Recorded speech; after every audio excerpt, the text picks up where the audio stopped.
got it.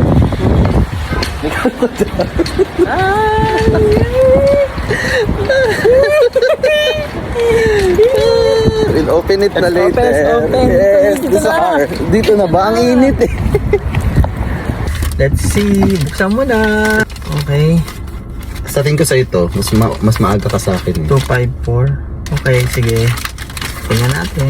So yun na nga guys, super happy na nga kami and we want to share the good news with you po at kung paano namin to nakuha, yung journey namin sa pag-a-apply at yung waiting period namin at some tips po sa do's and don'ts nyo po kung if ever gusto nyo rin po mag-apply ng visa papuntang US. Disclaimer po guys ha, hindi po kami expert pero share po namin sa inyo yung aming personal journey po sa aming application process ha, yung sa aming based on actual experience. Kung kayo man po ay gusto rin mo makapunta ng US, I hope this will help you a lot. So I suggest, isave nyo na ang video na ito. Let's start kung saan ba kami nag-apply. Nag-apply kami online sa website na ais.usvisa-info.com. In our case, we choose the non-immigrant visa applicants. After that, you will choose the consulate locations kung saan kayo mag-a-apply na inyong visa. In our case, since nandito kami sa Dubai, UAE, ang option namin ay walang iba kundi ang United Arab Emirates. All relevant information sa mga visa applications, processing fee, mga reminder lang kung anong pwede nyong gawin during application ng visa ay makikita nyo po sa website na to. Kung meron din po kayong tanong about sa mga COVID-19 protocols, andito rin po. Meron din po palang iba't ibang kategory ng application. Kung kayo po yung diplomat, kung kayo po yung mga travel agency, or kung kayo po nag-apply ng mga spouses of fiancé visa, andito rin po. In our case, nag-fill up po kami ng DS-160 form or yung tinatawag na US Non-Immigrant Visa Application. Ang DS-160 form ay makikita nyo po online kung saan nandito po lahat ng online non-immigration visa application.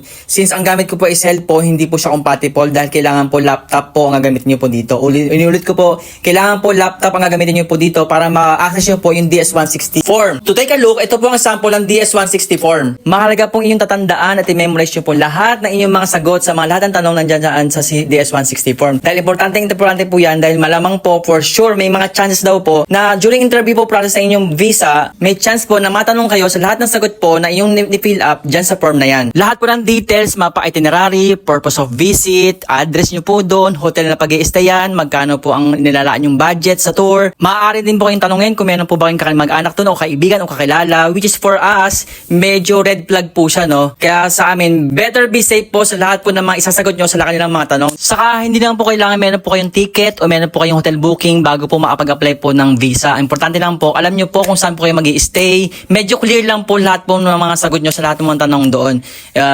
Kung may kamag-anak, kung saan magpupunta, anong purpose, anong gagawin, ano ba yun, personal ba yun, o business purpose, o kung ano-ano pa. By the way guys, ang visa ay nagkakahalagang $185 o nagkakahalagang approximately 600 to 700 dirhams. We submitted our application February 2023 at na-schedule na kami ng interview sa Bur Dubai, dito sa Dubai, UAE, noong May 2024. So approximately 16 months po ang waiting period po namin. At during the time po dumating po ang aming interview, ang tanong lang po sa akin ay purpose ng visit, saan pupunta, saan ka nag-work, anong work mo, and then that's it. Super happy po talaga kami dahil hindi po kayo pinahirapan po ng immigration po ng US. Which is sa tingin po namin, na-screen na po nila yung application during the time po, nagsumagot po yan DS-160 form online. Nung na-interview nga pala kami guys, meron po 3 form na binibigay. Yung green, which is pasado, yung yellow, babalik ka pa for further supporting documents, at yung white, which is rejected ka po at hindi po approve ang yung visa. Nung na-receive po namin ang good news, less than 5 days lang po, naka-receive na po kami ng notification din po sa Emirates Post na available na po for pick up ang aming passport na meron na pong visa stamp. So nagpunta po kami dyan sa Emirates Post sa main office sa Deira para makuha na nga po ang inaantay naming good news na inabangan namin for more than 14 o 15 months. At kung kagaya ka namin guys na merong American Dream,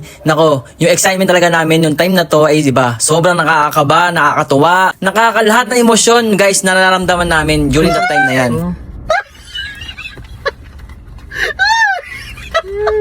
Ay, wala pa. Ayun na, nakikita ko na. Ay, Ayun, ayun, ayun, oh, ayun, oh, nakikita. ay! Ito na! Sampu, yan, oh. Ay! Tapong taon na!